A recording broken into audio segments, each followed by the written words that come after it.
Hey guys, and welcome to a brand new video. Today we're going to be going over 20 brand new cards that have been leaked for the upcoming Pokemon TCG Pocket set, Wisdom of the Sea and Sky. These have been leaked through various different methods, trailers, images, all of that, but they are all legit. We're going to be breaking them all down today. Let's get into it.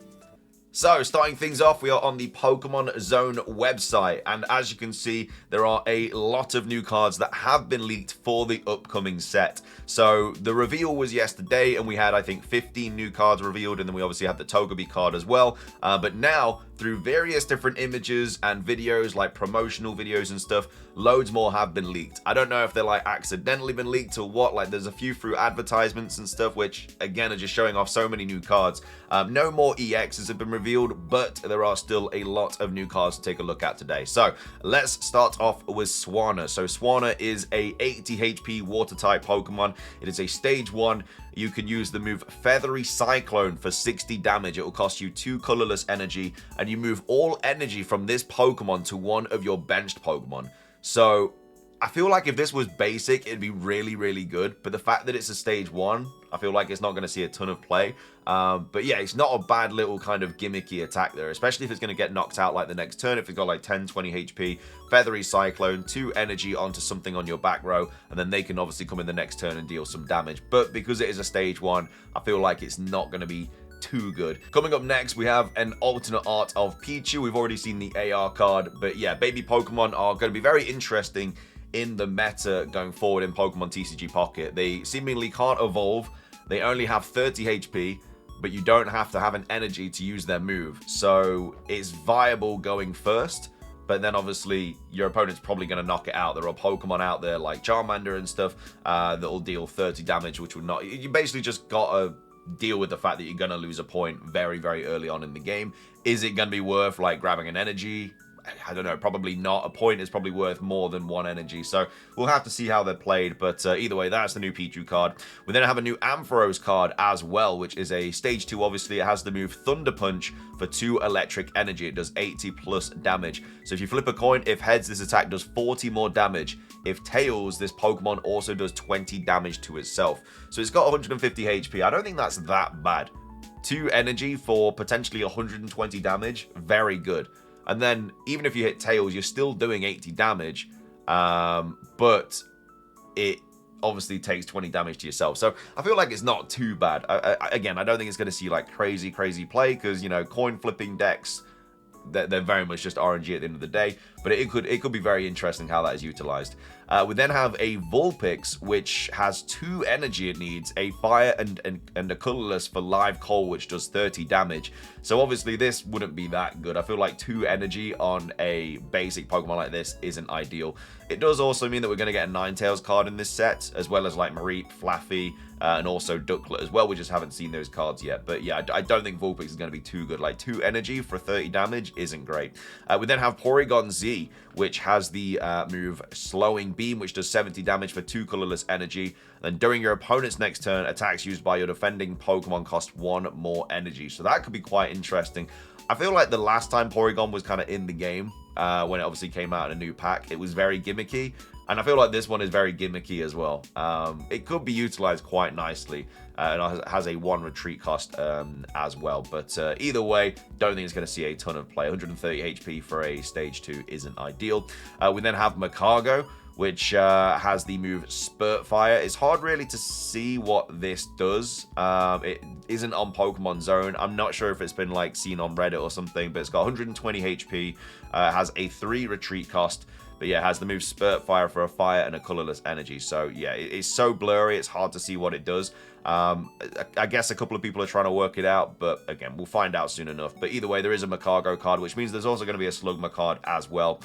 We then have a Magby card as well, which is another baby Pokemon, has 30 HP, and it has the move Toasty Toss. So take a fire energy from your energy zone and attach it to one of your benched basic Pokemon. So this is very, very similar to Pichu, but obviously it is the fire variant of it. We then have a new Heatmore card, which is a basic Pokemon, has 90 HP, has the move Burning Heat for 2 fire energy, has a 2 retreat cost, does 30 plus damage. If your opponent's active Pokemon is burned, this attack does something more damage, so we don't know how much, but that's for like a burn deck, I guess. We just don't know how much extra damage it actually does. We then have Houndoom as well, which has a 3 cost move called something, I don't really know. It has 110 HP. This is a stage 1. Can't really work out what it does. Don't know how much damage that is. I feel like that's a 4 maybe, but I'm not too sure. But yeah, we're getting a Houndoom card, which means we're also getting a Houndour card. We're then getting an Ariados card as well. Hard to really read what this does as well. Again, it's got 80 HP, evolves from Spinarak. For 1 dark energy, it does unknown damage, and then it has a 1 retreat cost as well. So yeah, it means we're also going to get a Spinarak card in this set. We then have a Zubat card. So this has the move Venomous Fang, which will cost you 1 dark energy. It does 10 damage. Your opponent's active Pokemon is now poisoned. Has 50 HP and a 1 retreat cost. We then have Ledibur, very self-explanatory, just does Bug Bite, 20 damage, 1 grass energy, 1 retreat cost. Means we're going to get a Ledian card as well. Also means we're probably going to get another Golbat and Crobat card as well. We then have Wooper, which has the move Rain Splash for 30 damage. I love how all the basic Pokemon that do 30 damage are 2 energy, just to like kind of give a bit of hope to the baby Pokemon, but there's already so many cards in the game that already do 30 damage with 1 energy, so it just doesn't even matter. But yeah, Wooper, 70 HP, 1 retreat cost, Rain Splash for 30 damage, 2 energy needed. Means we're also going to get a Quagsire card. We then have Porygon 2. So it has the ability Boogie Evolution. So whenever you attach an energy from your energy zone to this Pokemon, put a random card from your deck that evolves from this Pokemon onto this Pokemon to evolve it. So it basically gets you Porygon Z for free, which is really nice. It has the move Spinning Attack for 40 damage, 2 colorless energy, 2 retreat cost. So yeah, that's going to be quite interesting. It basically just lets you get a free rare candy, I guess. Because you just put a random card from your deck that evolves from this Pokemon onto this Pokemon to evolve it. So I mean, it says a random card, so it can be any of the Porygon Z cards, really. So maybe the old Porygon Z card could actually start seeing a little bit of play. We then have Ambipom, which means we're going to get an Apom card, which has the move Tail Jab for 1 colorless energy, 1 retreat cost, 100 HP, nothing crazy. We then have a Dunsparce card with 50 HP, has the move Sudden Flash for 1 colorless energy, unknown damage, but if you flip a coin, if heads, your opponent's active Pokemon is now paralyzed. Probably going to do like 10, 20 HP, something like that. We then have a Wobbuffet card. Hard to see what this does, but it's got 90 HP, 2 retreat cost. We have a Xatu card, which also no idea what it does. 2 psychic energy, though, we believe. 1 retreat cost, 80 HP. And then we also have a Jinx card as well. Very similar. No idea what it does, but it has an electric and a colorless energy for the attack. 2 retreat cost and 80 HP as well. So those are 19 of the new cards that have been leaked for Pokemon TCG Pocket's new set. Then we also have this as well. Really hard to make out like what the card looks like, but it looks like it's going to be an AR kind of Chikorita, very similar to, you know, the other starter kind of ARs that we've had with other Pokemon in the past, should I say. We're probably going to get one for Totodile and Cyndaquil as well, but yeah, this is half the Chikorita kind of like AR card there.